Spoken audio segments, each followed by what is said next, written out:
Welcome to the last week of the season before manufactured all-star games and stuff like that are going to happen around the state of Georgia. Welcome to Soccer's in Session Live, presented by our friends at Kaiser Permanente, Georgia, at KP Georgia on the 280-character app. Kaiser Permanente, for all that is you. What we're going to do all week is we're going to try and catch up with as many coaches as humanly possible.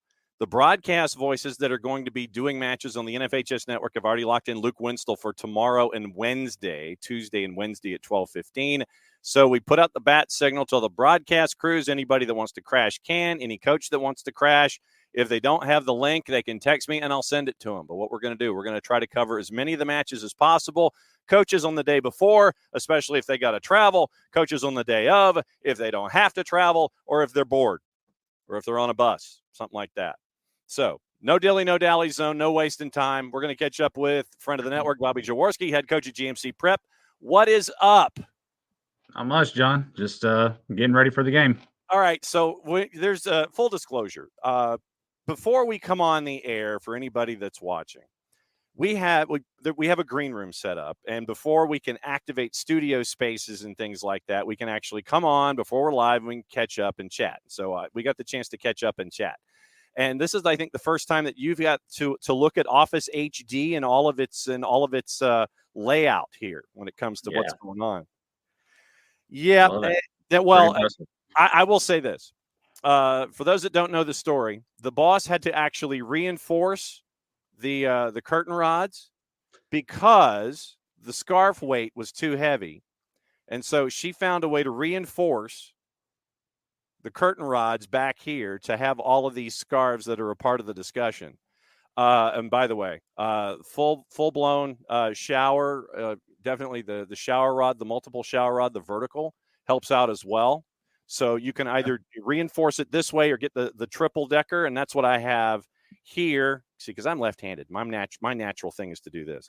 Left, you got multiple shower rods here, multiple shower rods here, and that's how we get all these scarves in. And the train track for the hats, by the way, when we converted, the boss was like, okay, we've got to get you an office space. We'll make you a man cave. I said, well, no, you would come down here and you work too. It's an office. So I have like 425 hats, from going to places and things. And she's like, well, what do we put a nail in the wall for each one? I said, that might get kind of messy. Yeah. So we had our handyman come in and create a train track about a foot from the ceiling. And so I can pyramid hats, and I've got about 270 all around the office that I can display at any one time, and then I can flip them out. So it may be something where you need to take the roof up about 2 feet.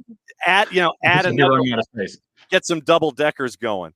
Right. But that is how Office HD was constructed, and so that's where we are. But what am I getting you out of? Lunchroom duty, lunch, or class? No, I don't work at the school, so I am taking a break from my actual office job.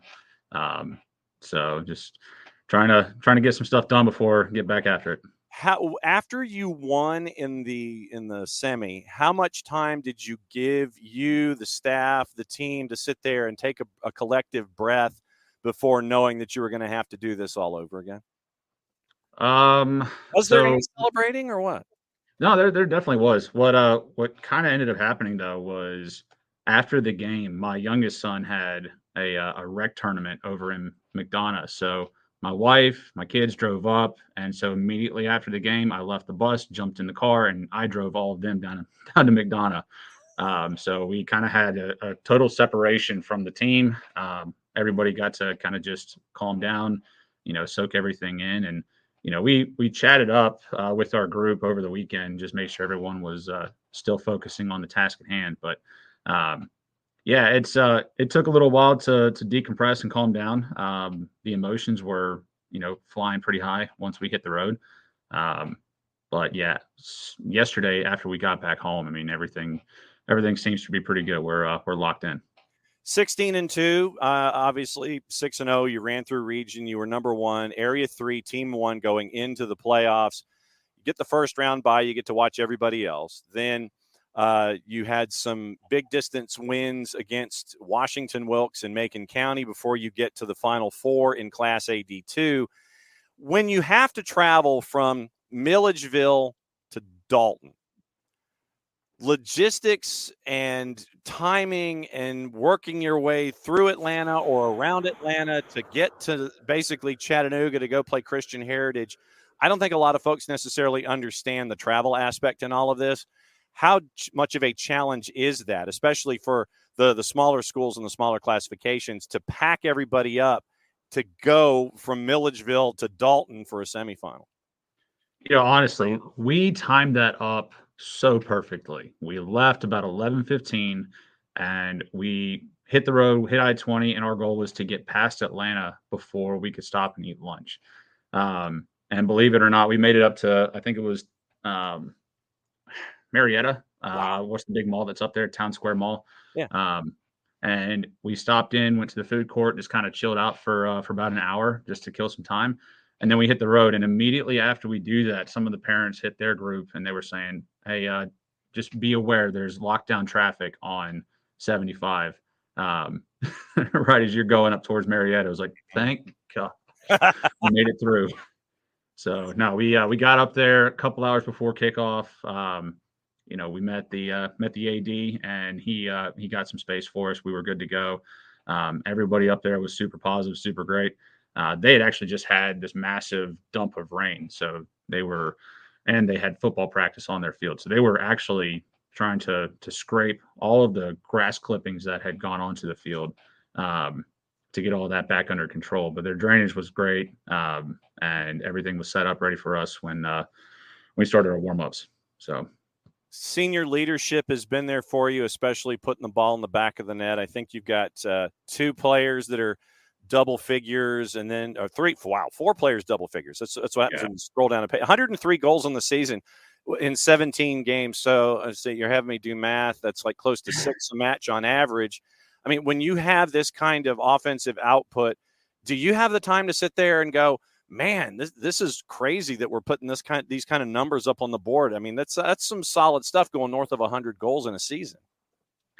It's pretty neat to sit there and watch what's kind of evolved over the last couple of years, and to see these guys be able to click offensively.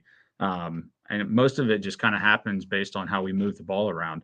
But we went from last year kind of being a little more on the undersized route, to this year, these guys growing and just unlocking some crazy speed. And 2 guys in the 20 goal area is unheard of for us. We usually have one guy that hits up close to 20. But to have that, and then another freshman and another senior hit over 10. I mean, it's almost like score at will. But you go into these tight games, like even on Friday, we're probably going to give up a good opportunity for them, maybe just something that we mishandle on our back end. But we have all the ability in the world to go drop in 2, 3, 4 goals. So it just took a little bit of time, but yeah, it's great. 17 different goal scorers this year. And I mean, you mentioned the 4 that you got in double figures, 2 in the 20s, 2 more in the teens. But when you have 17 different players score for you in a season, obviously that speaks to the environment and everybody embracing the system and knowing what their assignments are, especially when they get called on. It's like, look, I need you to come in for a cup of coffee in like minute 35 and a half. I've got to have you drop in right now. 17 players. Have you had that kind of distribution before? We actually did. A couple of years ago, we had we had close to probably that many that dropped a goal in. And I mean, even looking at the assists, you've got a couple more guys who haven't been able to score a goal, but they've provided an assist for us. So we've had that in the past. It's just the guys buy in, the entire program buys in, and everyone wants an opportunity. And we have some games where we can provide that. But the cool part is that you see them do it, and you have the full support of all their teammates around them. We throw some people up there. We had a penalty kick come in one game, and they were like, "No, throw in one of the freshmen." And I usually let the players decide who's going to take that kick. And he goes up, he buries it, and the entire team just like floods around him. And so you love that, to be able to give somebody that kind of a moment and experience is great. And when you look back at the match, I know that you got thrown back into the family duty after the win, but after you went back, and how many times have you seen the match either in your head or staring at film, getting ready for a final? I honestly haven't gone back and rewatched that game. Really?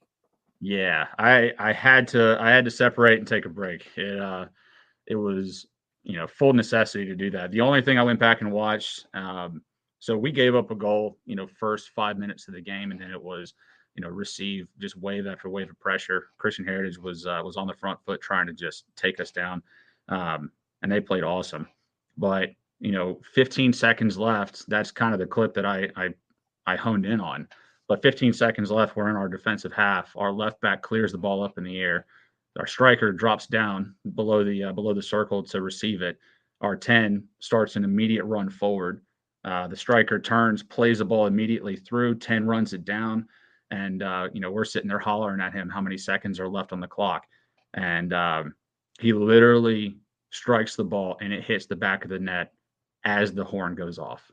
It was one of those plays you have to watch because it's unbelievable. Like, we had fans behind us saying, there's no goal, the play's dead." And I was like, "No, he got it." And the referee immediately, points to the center mark, and we go back and watch it, and it was good. And that was great.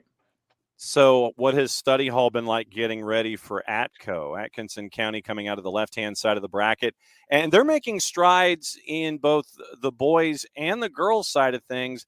But Atkinson County now, out of Pearson, last handful of seasons, they've been getting deeper and deeper and deeper into playoffs, and now they're going to be facing you out of the left-hand side. What do they bring to the table from what you've seen?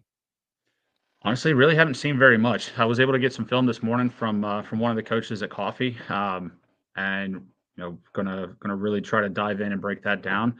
Um, they are kind of operating under the radar. They don't have a lot on Max Prep, so we're able to kind of dive in and look at. So really, what we've been able to find is just some clips here or there. But scouting report wise, just based on history, we've seen them one time before, and they were fast, they were physical, good quality team, and I'm assuming it's probably going to be the exact same thing. A small community like that usually provides very similar players and a lot of family that kind of goes through, and I'm assuming it's all going to be the same deal. And how do you, when you get to the last game of the year, when it comes to your players, you want them to focus on the task at hand, but you don't want the environment and the aura of it to be too much, and just lock in on what's going to happen, instead of sitting there and going, we're in a championship game. Oh my gosh, oh my gosh, oh my gosh. And then have the moment become too large for them to handle. How do you have them focus on the task at hand, stay off social media? Yeah. We're in the last game playing in a championship. All the stuff is there. How do you get them to focus and lock in and not focus on all the stuff on the outside? I mean, I think we've been lucky enough to be in this situation before, right? 2021, we were able to be here at Mercer, and take that game out, and then even last year playing against Christian Heritage at McEachern. So you have all these guys who have big game experience now, and I think being able to lose that game last year and go through all the pain and everything else that we saw, um, we're going to be able to just have everyone's full focus going into tomorrow. No one's sitting there talking a bunch of trash on even our group. I don't see anyone going on social media trying to be just typical teenagers and kind of puffing their chest out. Like, everyone is ready to just go to work. So it's honestly not that hard, and I think we're in a good spot. Okay. Looking forward to it, and you get to have a fairly normal day where you're not having to travel to Dalton, you're not having to travel to McEachern. You get to go from Milledgeville to Five Star, and that's just like, okay, by comparison, it's you get stuck in traffic and you're okay. So Yeah. you get to get up in the morning, you get to in your own bed. It's not a hotel room situation where you're having to go and it's something early. You don't have to get stuck in a van for at 1 o'clock in the afternoon for traffic. You get to have a normal day getting you ready to Five Star. Yeah, no, it's going to be great. We'll probably head out, maybe even after school. Um, there's really no point in making a full day of it, so we'll have a normal day, normal process, and then probably get over there. I think the girls' game starts at 5, and we'll we'll get there probably a little bit after that starts and hit the locker room, kind of take everything in, and then start getting prepared for warm-ups and everything. So it's great. Tuesday night at 5-star, 7:30. Atkinson County out of the left-hand side of the bracket going up against GMC Prep out of the right-hand side. 4-2 winners over Christian Heritage in the semi.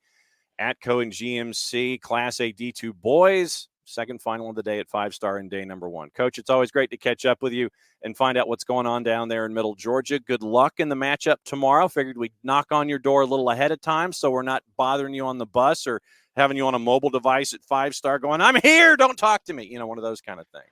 Yeah, no, that's great. Thanks so much for everything, John. Really appreciate it. You bet. That's Coach Jaworski, and he's going to go to get lunch and stuff. And so he's going to go try and have the rest of a normal day now that he's caught up with us. It's great to be able to, and this is what we're going to be doing all week long. Try to catch up with as many coaches as what they're comfortable with. If it's the day of, great. If it's the day before, great. And what we're also going to try and do is when folks win, we'll try and catch up with them the day after and find out what it's like for them to win and get a little bit of that particular environment as well. Anticipating Heather Richardson, the head coach at Social Circle, joining us about 12:45, and we will break down everything as it looks over the next handful of days. And so what we'll do now is we'll go over the brackets and get your matchups set up for you. And I will continue to maintain that if you are close to any one of these 3 venues, go. I can't say it any better. Go. Show your support for the sport, not just for what's going to be happening for your favorite team. If your favorite team is a couple days down the road and you can still make it to a venue, whether it's to Duluth or McEachern or 5-star, go. Show support for the state and how it continues to grow here around the state of Georgia. Really looking forward to it. So here's the breakdown of what it's going to be on Tuesday, Wednesday, Thursday, Friday. And you're going to have multiple venues going with the exception of Friday, where 7A is all by itself. So here's your rundown of what's going to happen this week. Tomorrow, 5A 7:30, Class A D2 girls and boys. We mentioned Atkinson County and GMC Prep. They're at Mercer at 5-star at 7:30, preceded by Aquinas and Lake Oconee Academy. Lake Oconee Academy, they've been the top team. They came out of the right-hand side of the bracket. What I may do is I may try and track down Wilhomskus at Lincoln County and find out what it's like going up against Lake Oconee Academy. So if any of you know Wilhomskus at Lincoln, let him know that his ears should be burning and the bat signal will be coming up fairly soon. Class A D1 tomorrow. Social Circle Paideas at 5 o'clock at McEachern. Paideas going for the double, taking on Atlanta International. That one's at 7:30. That is Tuesday. So it's 5-star and McEachern on Tuesday. And so that's what you're staring at. The broadcast teams, and Jason was class enough to forward these along to have the broadcast teams. On Tuesday, it's Jessica Charman and Luke Winstel, and they are going to be down at 5-star. And then it's going to be Justin Hanover and Mateen the Dream, Mateen Ziba, and he's going to be a part of it as well. And so that's Tuesday. Wednesday broadcast teams, Jason and Jess, Gabriel Schrei and Garrett Chapman, and Luke and Maddie. And so Maddie Cruz is going to be getting some work in down at 5-star as well. Thursday, it's going to be Justin and Jarrett and Jason and Jess. And then Friday 7A is going to be Justin and Jess. And so that's your broadcast teams for the days. NFHS Network, you can get the daily pass. You can get the 30-day pass for this activity, Tuesday, Wednesday, Thursday, Friday. Just get the month and then maybe 28 days in. Circle back to it and sit there and tell them thanks. And we'll do it again this time next year. Wednesday grid at Mercer. It is Fellowship Christian, Mount Perrin Christian, Class AA girls and boys. 7:30 Toombs County and Model. That one's definitely going to be a fun one. We're going to try to catch up with our friends at those schools coming up tomorrow on the show. AAA girls and boys are going to be at McEachern on Wednesday. 5 o'clock Oconee County and Wesleyan. Wesleyan's offense, man, are they putting up numbers. 7:30 Hebron Christian in Columbus. That one is at McEachern as well. We'll see if we can catch up with with Coach Torres and find out what it's like with Columbus. We'll see if we can catch up with Wesleyan since we haven't had them on the show so far this season. We'll see what's going on there. Quad A girls and boys is at Duluth, 5 o'clock on Wednesday afternoon. Lovett and Oconee County, and it is Johnson, Gainesville, and Westminster. Johnson, Gainesville, and Westminster. If you have not seen Johnson, Gainesville, go see Johnson, Gainesville. That is our team. I guess SDH's vote for Player of the Year is Edgar Vasquez out of Johnson, Gainesville, with what he's been able to do offensively and taking the match on his shoulders and do what he's been able to do. We'll see if we can catch up with Coach Zamora on Wednesday or on Tuesday before leading into that particular match. Thursday, it's Duluth and McEachern. Thursday, 5A girls and boys at Duluth High School. GAC in Cambridge. Boys matchup, McIntosh and Decatur. We'll see if we can catch up with Coach Burgess, and we'll see if we can catch up with Brian Messer on Wednesday. And then for Class 6A girls and boys, that one's at McEachern on Thursday.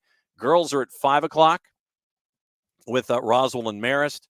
The boys are at 7:30, Sprayberry and River Ridge. We had River Ridge on the network. Maddie and I were there for the semifinal against North Atlanta. Sprayberry has made it through. River Ridge has made it through. That's your 6A boys. That's Thursday. 7A girls and boys. That is going to be at Duluth High School. Buford West Forsyth and the girls at 5 o'clock. And it is going to be Campbell and Kennesaw Mountain at 7:30. Buford West Forsyth, number 1, number 2 in the state. And West Forsyth ranked, number 1 in the country, number 2 in the country. It's a back and forth between Buford and West Forsyth in some polls, depending on which poll you look at. So that's your matchups and how and what you can stare at over the next handful of days. Either go if you can go, or get on the NFHS network, subscribe for the 30 days, get the 30 days so you're not having to pay the 4 days of day passes, and then you can catch up with them as well. So that's the rundown of all of the matchups that will be hanging out across all moments here on Soccer's in Session. We're going to try, like I said, we're going to try to catch up with coaches ahead of time, try to catch up with those who are calling the matches ahead of time, try to catch up with coaches after the fact, after they've won championships, and we'll see what's going on with them. So national rankings, I know that we kind of discussed that a little bit, but how this particular part of the country is represented, just going through the Max Prep spring rankings, just to kind of break things down for you. When you look at girls soccer, West Forsyth ranked number 2 nationally behind Marist. Marist at 17-1-1. And West Forsyth is ranked number 2. Cambridge is ranked number 4. Lovett ranked number 5. Buford ranked number 8. Roswell ranked number 9. So you had how many teams? 1, 2, 3, 4, 5, 6 teams in the top 10 from the state of Georgia on the girls' side. Jefferson was 11, Walton 12, Pope 13, GAC at 14, Harrison at 16, and Lassiter at 19. So you basically doubled the numbers there from the top 20. So that's what you're staring at. McIntosh's girls were at 25, just below Northgate. But in the top 20 in the U.S., according to the Max Preps poll, 1, 2, 3, 4, 5, 6. You had 12 teams of the 20 and 6 of the top 9 from the state of Georgia. That's girls soccer. That's what the rankings are according to Max Preps when it comes to what you're seeing from girls soccer. On the boys' side of things, River Ridge ranked number 1 in the country according to Max Preps. Ahead of Oak Mountain, Sprayberry at number 3, McIntosh at number 5 at 22-0. So McIntosh undefeated at 22-0, and they're number 5 in the country. And so you end up with River Ridge, Sprayberry, McIntosh, Johns Creek, 4 in the top 10. Atlanta International makes it 5 at number 11. Johnson Gainesville makes it 6 at 14. North Atlanta was ranked 16, is ranked 16 after their loss. And you end up with Lambert at number 20 in the Max Preps poll. 8 teams in the top 20 on the boys' side of things. Biggest mover for the boys' poll was Greenville Wade Hampton, who went up 22 spots up to number 18 on the grid from our friends at Max Prep. So that's what you're looking at there. how did these teams get to this particular moment? And we're just going to go with the matchups on Tuesday and let you know how Class A, D1, and D2 got to where they are. So Class A, D1, and D2. Since we were in D2, you know how GMC, Prep, and Atco got there to the last match of the year. GMC beat Christian Heritage 4-2. Same score, Atkinson County over Atlanta Classical. And if you missed the interview that we did with Atco Athletic Director Carl McGowan in the post-game show from the matchup with North Atlanta and River Ridge, you can go to our website, or you can download the Mixler app, and you can go back and listen to all the matches that we've done, and you can go back and listen to all the content that we have at our Mixler site, soccerdownhere.mixler.com. And what you can do there, you can go back and listen to the matchups, but we caught up with AD Carl McGowan from Atco, and that was in the post-game show last time out on Friday night. So you can find out about the Atkinson County experience and catch up with Coach McGowan right there with Mixler, and you can do it one of two ways. You can actually download the app. Mixler has an app. Let me grab my phone, and I can show you how to do this. So average, normal, everyday phone, MIXLR, that section right there, the Mixler section. What you can do, and I'll put it in my left hand so I can shade it against the light. So what you can do is you can download Mixler, you can follow Soccer Down Here, and you can listen to all the games that are archived here.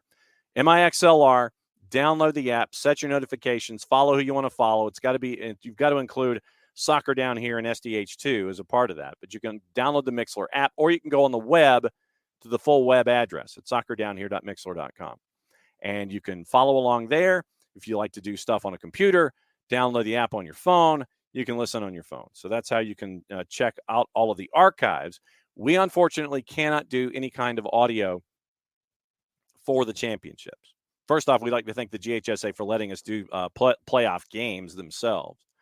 But we can't do any audio since we are a network as opposed to a local over-the-air provider. And so if you have your favorite team and they have their own over-the-air broadcast, then that's how you would access any kind of an audio stream. But we want you to watch and listen, our friends that are going to be a part of it all with the NFHS network on the video side of things. But yeah, big thanks to Steve Figueroa and everybody at the GHSA for turning around contact very, very quickly so we could call matches from all around the state. And it was fun to do 34 match days. We did 34 match days. Here's 29 of them. Here, 28 of them. Here's 28 of the 34 match days. This is what our schedule looked like when we started, except it didn't have a bunch of cross marks in it and try to figure out where to go. But yeah, so we had 34 match days this season presented by our friends at Kaiser Permanente. And it was really fun to be all around the state and go to places we hadn't gone before and catch up with friends that we hadn't seen in a long time. River Ridge, Alexander, Johnson, Gainesville, Mill Creek, Perry, Lambert, Ellijay, Gilmer County. It was great to see the Bobcats and go up against White County. Calhoun, Gainesville for Johnson and Gainesville, game of the year. Parkview, McIntosh, went to North DeKalb Stadium a couple of times. Dalton for Northwest Whitfield and Dalton. North Oconee, Brookwood, Villarica, Sequoia, Sonoraville, Winder Barrow, Johns Creek, DeKalb County, Riverwood, Denmark, Stars Mill, Johnson, Gainesville, McIntosh, Decatur, and then in the playoffs, it was North Gwinnett, it was Perry, it was River Ridge, and so it was fun to be able to be in all of these different places to bring it to you as we could all season long. And so we thanks to our friends at Kaiser Permanente and all of them to make it happen this season. So very, very cool. And thanks to our friends at Kaiser Permanente. Kaiser Permanente for all that is you. And it will be the NFHS network taking over on the video and the audio side. But thanks to the GHSA for letting us do what we could do to get you to the finals. And it was great to be in all the different venues and things like that all season long. We mentioned Class A D2 on the boys' side. Class A D1, Paideia had to go to penalties to beat Mount Vernon. It was tied 1-1 after 100 minutes. They go to PKs. Paideia wins it 4-3 in PKs. Paideia comes out of the left-hand side of the bracket. Atlanta International, who had no problems in the early rounds. And it was Atlanta International beat Armurchie, beat Rabun County, beat Jefferson County. They stormed through the low right bracket, scoring 31 goals and only allowing 1 in the first 3 matches in Class A D1. Then they played Whitfield Academy on the right-hand side of the bracket to get to the last game. Whitfield Academy, as a 4 seed out of Region 6, beat the Dalton Academy on the road, beat Barrow Arts on the road, beat Lamar County on the road. And the only goals that they gave up leading into the semifinal were the 2 that they gave up to Dalton Academy in round number 1. So it was 5-2. It was 11 goals to 2 that Whitfield Academy had scored versus giving up. So goal difference of +9 before going to play in that semifinal on the right-hand side against Atlanta International. Atlanta International would go on to win it by the score of 4-1. And so that was how the boys' side was when it came to everything going on in Class A, D1, and D2. When you have the girls' side, Class A, D1, and D2. Left-hand side of the bracket, Social Circle over Mount Vernon by the final of 5-3. And when you have as prolific a goal scorer as you do in Social Circle, it is tremendous. You figure that the games are going to be exciting. You just go ahead and turn the engine on and watch it go. And it was a 5-3 final for Social Circle as they make it to the last match of the year. And they're going to take on Paideia. We mentioned Paideia chasing after the daily double. And Paideia beat Atlanta International 2-0. So Paideia, who had no problems in the first 3 rounds, once again, they had scored 25, had not given up a goal. Did not give up a goal to Atlanta International. So 37-0. 37-0 is the run right now that Atlanta International is on in the playoffs. And that's where we are with Atlanta International, with the Paideia. Paideia was 25, and they were 25-0. Paideia was 7, 8, and 10. That's 25, John. So 25-0 before getting to the final against Atlanta International. And Paideia beats Atlanta International 2-0. Great season for Atlanta International. They came in as a 4 seed out of Region 6, scored 5 against Armurchie, scored 3 against Rabun County. They didn't give up a goal until the Lamar County match in round 3, but they had to go to penalties. It was tied at 2 after 100 minutes.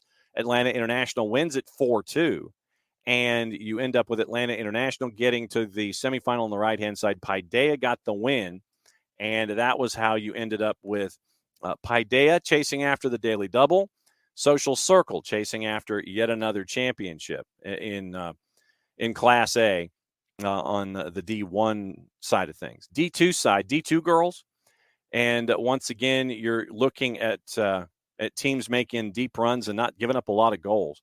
Aquinas beat Towns County and it took them a while. It took them the 100 minutes to beat Towns County. And once again, it's great to catch up with our friends up at Towns County and see how that program continues to evolve. But you have Aquinas beating Towns County in the semi to make it up against Lake Oconee Academy. Lake Oconee Academy top in the class in Class A D2 girls. We'll get to them in a second. Aquinas got the bye in round number 1 and has not given up a goal since. 10 goals scored, none allowed. Coming out of the left-hand side of the bracket, Fighting Irish beat Mount Zion Carroll 5-0. Went to Portal because Portal was the number 1 team out of Area 2. Aquinas was the number 2 team out of Area 3. And you end up with trying to see who is the number 1 team out of Area 3. So 3-3. This is what happens when you end up doing math. 3-2. Area 3 Team 2. Area 3 Team 1. Lake Oconee Academy. So that makes sense. So it's the number 1 team out of Area 3 and the number 2 team out of Area 3. Lake Oconee Academy and Aquinas. But Aquinas, as the 2 team out of Area 3, once again, have not given up a goal in the postseason. 10 goals scored, none allowed, coming from the left-hand side. Lake Oconee Academy, and like I said, this is where I want to try to catch up with Will Homskis, the head coach at Lincoln County, and find out what Will thought and what Will knows so we can get a little bit of extra intel about Lake Oconee Academy, because Lincoln County had beaten them early in the season. Then they had to play them in round 2 of the playoffs, and they were down. And will tell you this, that they were down 2-0, and then they had to chase the match. And then, you're in for a penny, in for a pound in that case. And so Lincoln County would eventually lose to Lake Oconee by the final of 4-0. Then Lake Oconee would beat Wheeler County at home. So the Bulldogs would travel from Alamo to Lake Oconee, and they lose 6-1. Right-hand side of the bracket, Lake Oconee Academy beat Atlanta Classical by the final of 3-0. Atlanta Classical was the top team out of Area 4, did not give up a goal to either Chatco or Johnson County, 8 goals scored with a bye, and then they don't score a goal against Lake Oconee Academy. So the number 1 and 2 teams out of Area 3, that's what you're staring at tomorrow when you're looking at Aquinas and Lake Oconee Academy. That's the 5 o'clock match in D2 tomorrow at 5 Star on the campus of Mercer University, Macon. So it's 5 o'clock is girls D2, and it is 7:30 for the boys D2, and being able to catch up with Bobby Jaworski and find out what's going on there. So it's D1 is at McEachern, D2 is at Mercer. And so those are your finals on day number 1 when it comes to the GHSA championships. Remember, Class A, D1, and D2 are day 1, 2, 3, and 4, 3 different venues day 2, 2 different venues day 3, and then the 1 venue for 7A Friday night at Duluth High School. But yeah, they've got all 3 venues working at the same time: Mercer, Duluth, and McEachern on Wednesday. That's the day that's got the most traffic that's attached. And so that would be the longest day of the entire week: Tuesday, Wednesday, Thursday, Friday, when you're looking at the matchups in the GHSA playoffs. And when you get to, and when Coach Richardson joins us, if her classes will cooperate, she had said 12:45, so we'll see what happens, and hopefully her classes will yield, and her work will yield when it comes to joining us here today. The statistics that you have offensively, we'd mentioned with Coach Jaworski just about how deep his roster is: 17 different goal scorers, 2 that scored north of 20, and 2 more that scored in the teens.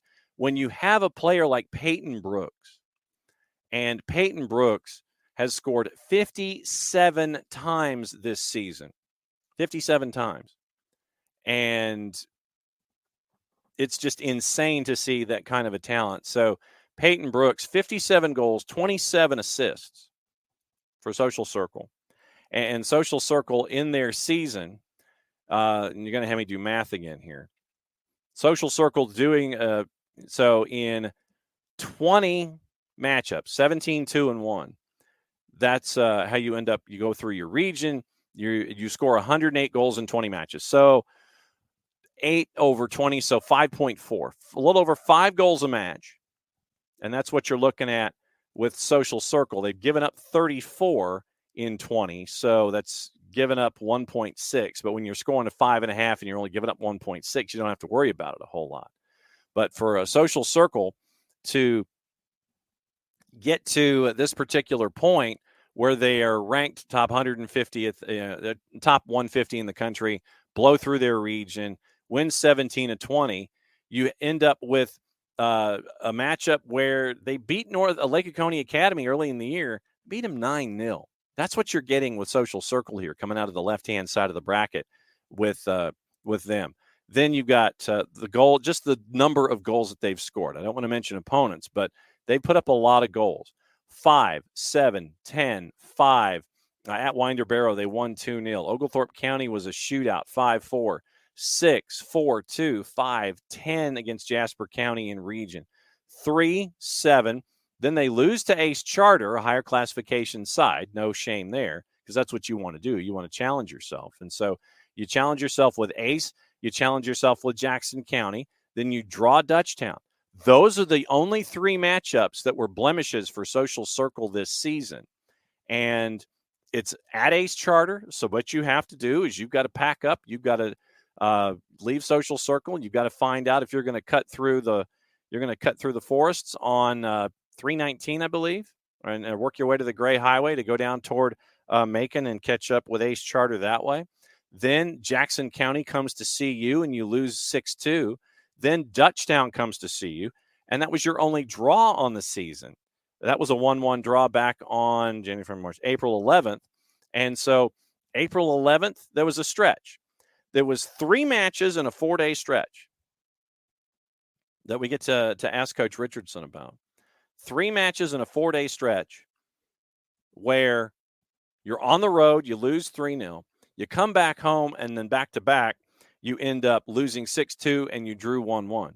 From there, you learned. Like I said, I want to when Coach Richardson visits us next, I'm going to ask these questions. What you learn about yourself in this matchup? Elbert County, Whitfield Academy, East Lawrence, and Mount Vernon. So after you were done with region play, you get into the playoffs, and you have scored 27 goals in the postseason to get you ready for this last game of the year out of the left-hand side of the bracket. And it was a 5-3 game with Social Circle and Mount Vernon. And, so that's how D1 girls wraps up the way that it is. 5 o'clock tomorrow at 5 Star at Mercer. But just the sheer numbers of it all, 14-13, 27 goals scored, and you end up only giving up a handful. And as promised, dropping by out of Social Circle. Since we were talking Social Circle, time to catch up with Coach Richardson. So what am I getting you out of, Coach? Oh, just teaching an English class. Okay. So I was discussing your schedule before you were dropping in. And for those that didn't get the chance to catch you on previous visits, there was a stretch of 3 matches in 4 days about a month ago where it was 2 losses and a draw. You played at Ace Charter, you go on the road, you're the road team playing Ace Charter, then the game against Jackson County, then the game against Dutchtown. Yes. I think it's safe to say, I would venture to say that you learn more about yourself when you lose than if you were to just run the table and go, 50,000-0, and then you win all the trophies and everything. What did you learn about yourself in that 3 matches in 4-day stretch that you could use carrying forward leading into this playoff run, basically? Well, I think definitely with the Ace Charter game, that was a Monday, and it was the Monday that we got back from school after spring break. So I think with that situation, and it was hot that day, and it hadn't been super hot recently. That day, just, fighting through heat and fighting through, you're just not having a good game and you can't figure out why. You got to figure out why before the game's over with. So we definitely learned a lot in that game, and that I think we'll definitely be able to carry on, through the last game that we have. Just that fighting through, definitely fighting through the heat. But if there's something that's off, we got to fix it quick, or it's not going to be good. How are you when it comes to playing on grass versus turf? How much of an adjustment has that been? And I know that you want to set yourself up to play on turf as well, considering what 5 Star is. Right. How are the adjustments for you going from grass surface to turf this season? What's that been like? Well, I tell the girls, they all seem always, because they don't understand until they get to play on some grass that is so, so good. They love to see a nice turf field, but I'm like, girls, grass can be so much better. It's so much easier when you fall and when you slide. But just going on grass, just knowing that the ball is going to be, it's not going to go quite as quickly, probably. And that it's going to be, easier on your body, for one thing, especially if you end up falling for some reason or having to slide for some reason, and just enjoy it, because I feel like we play on a whole lot of turf. But me growing up and coaching years ago, that all there was grass. So definitely that it can be a little bit slower, I guess, especially if it's not cut real low. When it comes to the game itself and how you have come along in your coaching career, if you look back to, say, your first couple of years as a coach to now, how has the game changed and how has the management of programs changed for you since you started as a coach? I would say I feel like I've been through so many different years of coaching in teams. The formations have changed a lot. I remember playing in college in the 90s, and we played a definite 4-4-2 with a sweeper and a stopper. And when I coached, that's what I coached with. And as a matter of fact, surprisingly, even back in 2022, when we won the state championship, that was the formation I used. But just recently into the next season, I'm like, we gotta amp this up, and players are better. Players are more skilled. They're more knowledgeable about all sorts of different things. So they can definitely find your weaknesses if you aren't playing in the right way. How difficult is it for you to find non-region opponents, knowing the pedigree that Social Circle has? I will tell you that was super hard, especially after 2022. It was hard to find teams to play, but I think now, we have so many good teams near us that it's easier for me now that we're on such a run and we've got such quality players. I can play the bigger schools around me. And, even if we lose, it's a learning experience, and it's good for our team, just to prepare us for the playoffs. This season, and I'm going to count the number of goal scorers. I know that everybody kind of gravitates toward Peyton and the numbers that she's put up, which officially are now 57 and 27. And that's just, it's to me, I think it's just amazing, those kinds of numbers. In a 20-match season. I'm trying to do math quickly here. So 3, 6, 9, 10. It looks like 10 different goal scorers for you this year. Right. What's it like to have all of these different goal scorers and this kind of contribution coming from all these different individuals to get you to the last game of the year? I think it's what you have to have. I mean, it makes us a more well-rounded team to know that I have other girls that are goal scorers as well. But, Peyton is that special player. I think in the Whitfield Academy game in the second round, I knew that was going to be a super difficult game, and she actually scored all 4 goals. So when I'm going into Mount Vernon, I'm like, we got to be, somebody else has got to help. So it was really nice. She did score 3 goals in that game, but Alana scored 1 and Faith scored 1. So it's nice to see some other people putting up some goals, especially going into this final game. And we have the players along with Peyton that can create some things. Alana Ferguson, junior with 19, and Faith, another junior with 13. Peyton's the senior with 57. And there's only this next match coming up. Have you thought about the legacy that a player like Peyton's leaving behind from what she was able to accomplish from day one? Have you thought about the impact that she's had on this program?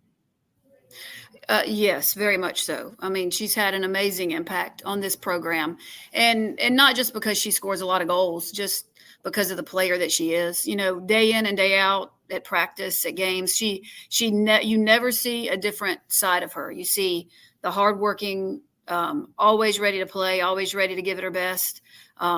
She just is she's very quiet about it, but she's a great role model for any younger player that comes in on our team. So she has created quite the legacy, and really helped taking us to some pretty fun places. How much study hall has happened looking at Paideia getting ready for this matchup? Or is it just we're going to focus on ourselves and we kind of know what the Pythons are bringing to the table? What's study hall been like? I have done a whole lot of study hall because we can't just do what we always do with this one, I don't think. So I've been watching a whole lot of game film, and we're going to get into a little bit of that today at practice, and a whole lot of that tomorrow morning before we leave. Just some specifics about what we need to do to be successful, just because of the way that they play. When it comes to travel, how acclimated are you as a program when it comes to travel? Because it could be around the corner, it could be a matchup that is South Georgia or what have you. You've got to travel basically. I mean, you get to I-20, then you got it made, because you're just going through Atlanta. You're not having to go around and upper everything. You just have to get through I-20. When it comes to travel, how acclimated is this group to knowing, okay, we know we got to hop on a Yellowhound and we know it's going to take a little while. How acclimated are they to this? Well, thankfully in the postseason, not super acclimated because we haven't had to travel, but that's been a big positive. But, over the last couple of years, we've done a lot of traveling, and especially when our region was a little bit different and we were traveling to Towns County, like places really far away. I know. And in 2022, the ride to Macon actually was a whole lot less stressful for me. I'm just paranoid about traffic in downtown Atlanta. But we're pretty acclimated to it. And thankfully our athletic director is getting us a charter bus. So Ooh. we're living it up. Yeah. We're making the most of it. Leaving pretty early, making some stops, just trying to help the girls get excited about it. And then that lends it into the community question. What was it like in the last round against Mount Vernon that turned into an 8-goal thriller? I know we were at West Forsyth and looking at that matchup with North Gwinnett, and we're keeping an eye on yours as best we can, and we're going, wow, there's a lot of goals that are being scored here. Was it as crazy as it seemed to the rest of us who weren't there? Oh, yes, absolutely. And I think because of the nature of the game, we had a full out student section, which I think the girls truly appreciated. And it helped spur on some of that because same with the Whitfield game, we get scored on first. So we got to dig deep and we're always able to somehow figure out how to come back. And we did that. I think it was 2-1 at half. We were winning. And I honestly think it was hot outside, but I honestly think the student section had a whole lot to do with it. Getting our girls amped up and playing 100% the whole time. And I think the intensity of the game before against East Lawrence also kind of helped because that was a pretty intense. I know we won it 8-1 or 8-0, but it was still an extremely intense, rough, aggressive game. So like I said, the student section just really helped us out, and it was an exciting game. Well, and at the same time, that East Lawrence match, as we've been talking through the playoffs, that got pushed back a day, and so then you've got to go from a match that you really want to take care of early to a quicker turnaround to get ready for the semifinal where Mount Vernon's coming to visit. I mean, that kind of creates other issues as well, where you end up with with schedule compression getting you to a semifinal because of that matchup with East Lawrence too. Right. Yeah. I was a little bit worried about that after the East Lawrence game. Thankfully, nobody was injured or anything, but they were definitely sore and they were tired. And I was like, oh, girls, forgive me, but I do hope that y'all can recover very quickly. So Wednesday's practice, needless to say, was not super intense. Definitely informative, but not super intense.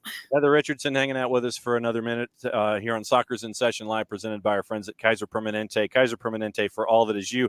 When I'm doing the American football season, and we have a feature that we call Make That Kid an Offer. And for whatever reason, there's an athlete that is under whatever. They might not, they're not tall enough. They're not whatever. They're underappreciated and they're overlooked or something like that. Do you have someone, or they might not even be getting the looks from colleges that you think a player deserves, to the quality of that player?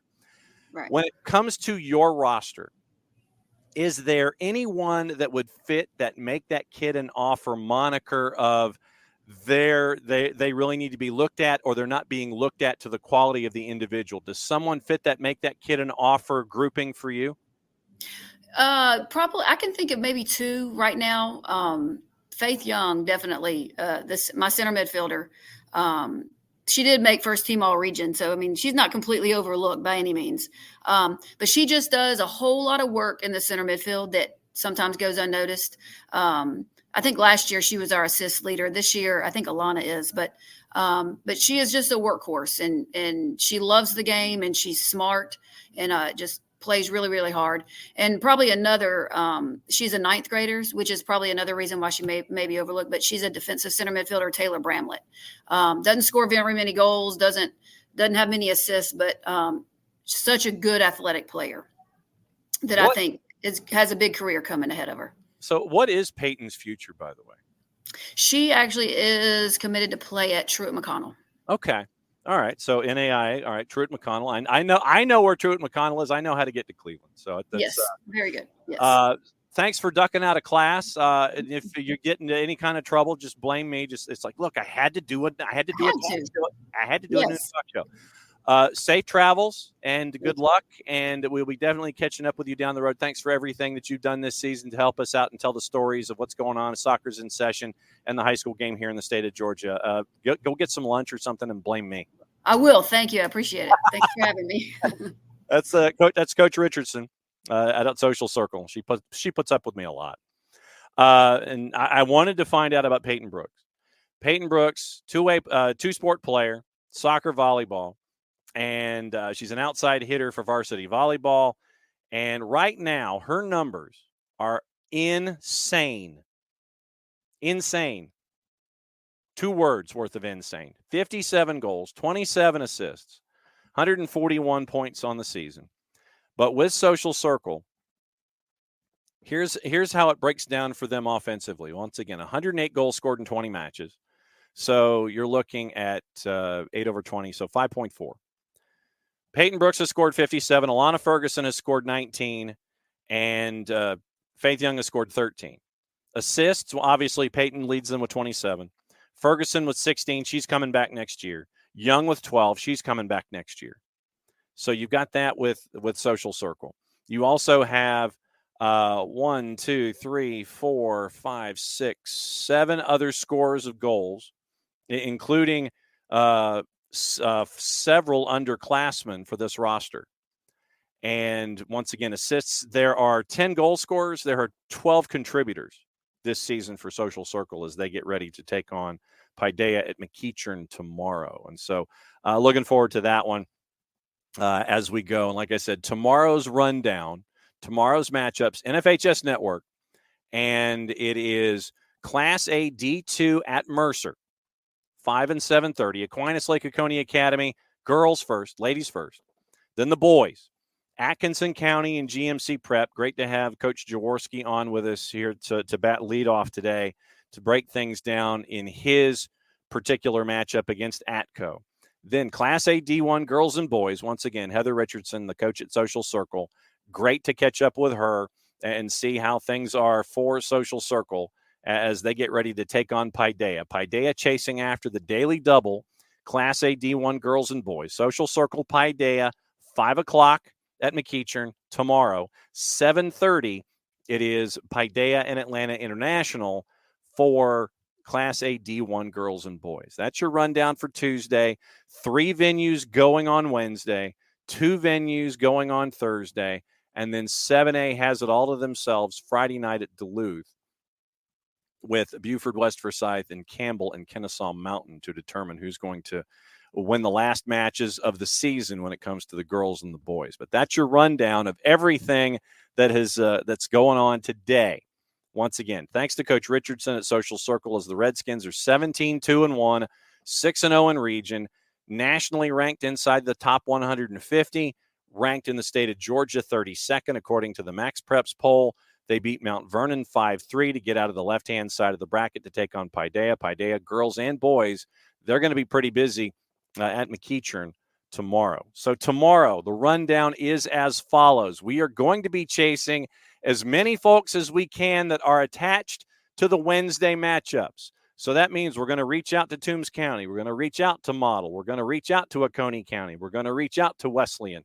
We're going to reach out to Columbus. We're going to reach out to North Oconee. We're going to reach out to Johnson Gainesville. We're going to reach out to those folks. Luke Winstel will join us at 12:15, and we'll get Luke's rundown of the matches that he is doing later that Tuesday. So he's going to be at Mercer-Macon, and we're going to get his thoughts on the week, on study hall for him, and his matchup that you're going to catch up on the NFHS Network across the board. So once again, NFHS Network has all the finals, and you can sign up for a day pass. You can sign up for the 30 days, and you can sign up for the season long if you wish.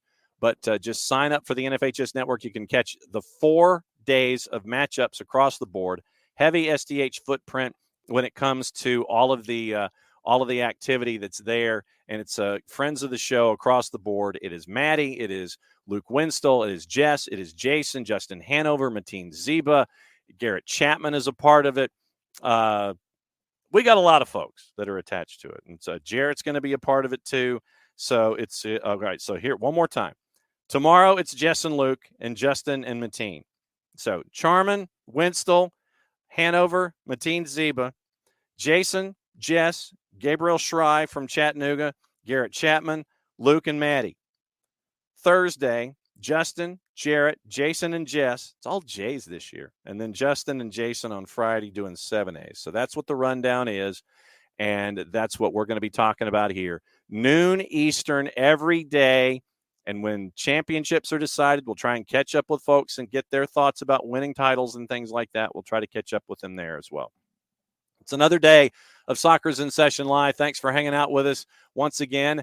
You can catch up on all of our content. You want to do some scouting on your own in an audio sense, you can go and catch up right here. You can download the Mixlr app and search for Soccer Down Here. You can download that app, MIXLR. Go to Soccer Down Here. Follow Soccer Down Here. You can go back into our archive and listen to matches if there are teams that you want to do some audio scouting on. And you can also do it on the web at the web address right there at soccerdownhere.mixlr.com. So that's another go-around of Soccer's in Session Live presented by our friends at Kaiser Permanente. It's the end of the show. That means we'll be back at 9:05 tomorrow for the morning show. And then we'll be back here at noon for another go-around of Soccer's in Session. So we'll see you in a little less than 21 hours for the morning show, Soccer's morning show. And then Soccer's in Session Live, 23 hours or 22 hours and 59 minutes from now. Since that's the end of the show, that means I get to do this. Mucha Plati, I'll play it safe. We'll catch up with you tomorrow.